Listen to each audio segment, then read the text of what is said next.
Magandang umaga po sa inyong lahat at narito na yung ating 5 a.m. update na sa ating binabantayang bagyo na si Bagyong Uwan na may international name na Fungwong, at live po tayo ngayon mula rito sa Pag-asa Weather Forecasting Center.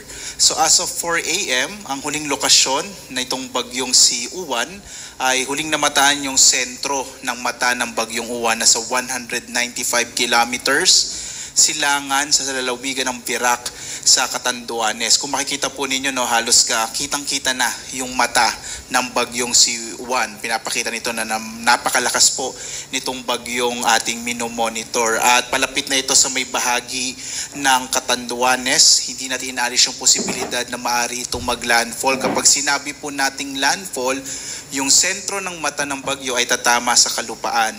Ang kanyang lakas ngayon ay nasa 175 kilometers per hour malapit sa gitna at pagbugso na nasa 215 kilometers per hour. So mahigit 10 kilometro na lamang po or mahigit 10 kilometers per hour na lamang ay maaari nang maabot ng Bagyong Uwan ang super typhoon category, at nakikita natin na posible po itong mangyari ngayong umaga. Ang kanyang pagkilos ay medyo mabilis po, pakanluran, hilagang kanluran sa bilis naman na 35 kilometers per hour. At makikita nyo, patuloy nyo pong makikita na malawak yung sakop ng Bagyong Uwan at maapektuhan nga niya ang malaking bahagi ng ating bansa, lalong-lalo na yung Luzon at Visayas. Base rin sa mga monitoring po natin sa iba't ibang istasyon ng Pag-asa, nakakaranas na po ng mga pag-ulan, lalo na itong bahagi ng Eastern Visayas at Bicol region. Marami na po tayong itinaas ng mga heavy rainfall warnings sa mga nabanggit na rehiyon. Narito yung ating latest na track sa Bagyong Uwan at makikita po natin, at ito po sana yung gusto kong bigyan diin, 2 a.m. ay nandito po ito po yung kasalukuyang lokasyon ng Bagyong Uwan, at makikita po niyo in 24 hours dadaanan niya itong kalupaan ng Luzon. By tomorrow po ng madaling araw ay nasa West Philippine Sea na yung Bagyong Uwan. Ibig sabihin po nito, ito yung panahon na pinakamararanasan natin yung mga malalakas na ulan at malalakas na hangin na maaring magdulot ng mga pagbaha, mga pagguho ng lupa, partikular na doon sa mga mabababang lugar at sa mga lugar po na very steep slope. Nakikita po natin base sa track na posible pong lumapit, partikular na sa may bahagi ng Catanduanes, itong bagyong si Uwan. Kagaya nung binanggit ko kanina, posible itong tumama sa kalupaan ng Catanduanes. Hindi na po natin inaalis yung posibilidad na yun, at maaari po itong lumakas bilang isang super typhoon ngayong umaga. So either strong typhoon po siya o super typhoon.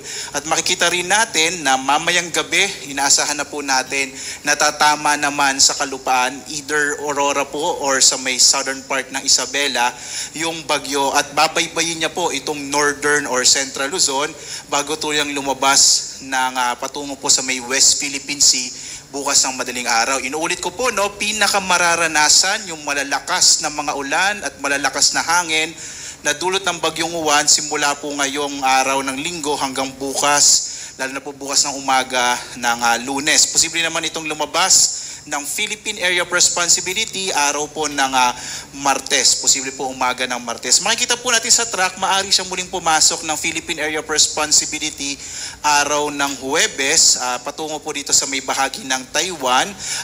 Sa ngayon po, patuloy po natin itong i-monitor at kung makaka-apekto pa ito sa ating bansa. So posible po siyang pumasok muli ng PAR ng Huwebes, pero by Friday ay muling lalabas. So maaari rin siyang tumama sa may bahagi ng Taiwan bilang isang severe tropical storm category na bagyo.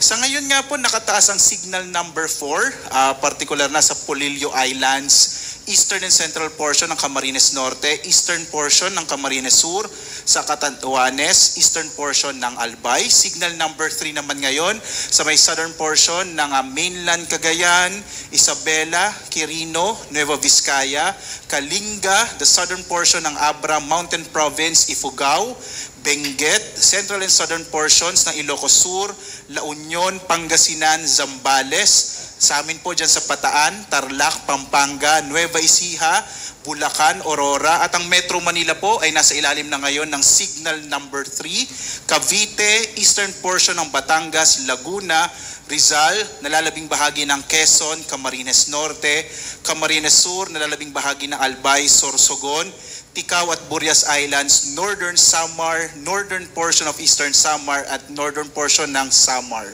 Signal number 2 naman po ngayon sa nalalabing bahagi ng Cagayan kasama yung Babuyan Islands, Apayao, Abra, the rest of Abra, Ilocos Norte, the rest of Ilocos Sur, the rest of Batangas, northern and central portions ng Occidental Mindoro, kasama yung Lubang Islands, northern and central portions of Oriental Mindoro, Marinduque, northern and eastern portions ng Romblon, nalalabing bahagi ng Masbate, Eastern Samar, Samar, Biliran, northern portion of Leyte, habang signal number 1 naman dito sa may bahagi ng Batanes, nalalabing bahagi ng Romblon, ng Oriental Mindoro at ng Occidental Mindoro, kasama po itong Calamian Islands at Cuyo Islands, nalalabing bahagi ng Southern Leyte, nalalabing bahagi po ng Leyte, buong lalawigan ng Southern Leyte, ng Bohol, northern and central portion ng Cebu kasama yung Bantayan at Camotes Islands, northern and central portions ng Negros Occidental, northern portion of Negros Oriental, Guimaras, Iloilo, Capiz, Aklan, Antique, Dinagat Island, Surigao del Norte, northern portion of Agusan del Norte at northern portion of Surigao del Sur. Kung kayo po ay nagtataka dahil hindi nyo pa nararanasan, lalo na sa mga lugar kung saan nakataas yung signal number 3 ng mga hangin, dahil po paparating pa lamang yung bagyo, kaya po posible po na ngayong araw ay simula na pong mararanasan yung mga malalakas na ulan at malalakas na hangin na dulot po ng bagyong si Juan. Kaya po muli po sa mga kababayan natin, lalong-lalo na kung saan nakataas yung signal number 3 at signal number 4, iba yung pag-iingat po at sana by this time po kung kayo po ay nasa mga delikadong lugar, nasa mga madaling bahain o mga lugar po na malapit sa karagatan, sa mga baybay dagat, nawa po kayo po ay nakapag-evacuate na, no? Samantala po, posible pa rin makaranas ng mga pagbugso ng hangin, even po yung mga lugar na kung saan wala pong tropical cyclone wind signal. Ngayong araw, may mga pagbugso pa rin ng hangin sa Palawan at ilang bahagi ng Visayas at Mindanao. Bukas, araw ng Lunes, malaking bahagi ng Luzon at Visayas ay makararanas din ng mga pagbugso ng hangin. At sa Martes, kahit nakalabas na po yung bagyong Juan, ang kanyang trough o mga kaulapan na dala ay maaari pa rin magdala ng mga pagbugso ng hangin sa ilang bahagi ng Luzon. Samantala po, narito yung inilabas natin or na-issue na weather advisory. Ito po yung mga inaasahan nating mga pagdalang ulan ng bagyong Juan. At makikita po natin ngayong araw, halos ang malaking bahagi ng Luzon ay makararanas ng halos 100 up to 200 and greater than 200 millimeters of rain. Ang ibig sabihin po nito, yung mga lugar na madaling bahain, yung mabababang lugar, ay malaki yung posibilidad na makaranas po ng mga pagbaha, lalong-lalo na po yung mga malapit sa mga ilog, dahil nga po inaasahan natin na maraming ulan na dala itong bagyong Juan. Samantala po, no, inaasahan natin na bukas makararanas pa rin ng mga malalakas sa mga pag-ulan mula po madaling araw hanggang buong umaga ng Lunes. Itong malaking bahagi pa rin ng Luzon, lalong-lalo na itong western section ng Luzon. Muli po, no, mag-ingat tayo sa mga potensyal, mga posibilidad ng mga pagbaha at mga pagguho ng lupa na dahilan po ng mga ulan na dala ng bagyong Juan. Samantala po, pagdating ng araw ng Martes, makararanas pa rin ng mga pag-ulan ang ilang bahagi ng Ilocos Sur, La Union, Benguet at Pangasinan habang papalabas na nga ng Philippine Area of Responsibility ang bagyong Juan.